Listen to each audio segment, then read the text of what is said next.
একজন মুক্তিযোদ্ধা যদি তার নিজ জীবদ্দশায় কথা বলে যায়, আজকে নির্লজ্জের মতো কোন মুক্তিযোদ্ধারা কোটা চায়? আমি একজন মুক্তিযোদ্ধার সন্তান। আমার পিতা 2013 সালের 30শে জুন মারা যায়। 29শে জুন অনেকাঙ্ক্ষিত ভাবে কাকতালীয় ভাবে তার মুক্তিযোদ্ধা সনদটা আমাকে দেখিয়েছিল এবং সেদিন আমি তাকে দুঃখ করে বলেছিলাম, বাবা, তোমার মুক্তিযোদ্ধা সনদ থাকতে আমরা চাকরি পাই না, আমরা তো কোটা সুবিধা পেতে পারতাম। সে বলেছিল, মুক্তিযুদ্ধের পর তুমি তোমার বাবাকে ফেরত পেয়েছ, তার চেয়ে বড় সার্টিফিকেট আর কি হতে পারে?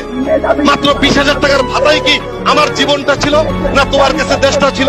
তুমি তোমার বাবাকে ফেরত পেয়েছ, একটা স্বাধীন দেশ পেয়েছ। তারপর একজন মুক্তিযোদ্ধা যদি তার নিজ জীবদ্দশায় কথা বলে যায়, আজকে নির্লজ্জের মতো কোন মুক্তিযোদ্ধারা কোটা চায়? কোন মুক্তিযোদ্ধারা ভাতা চায়?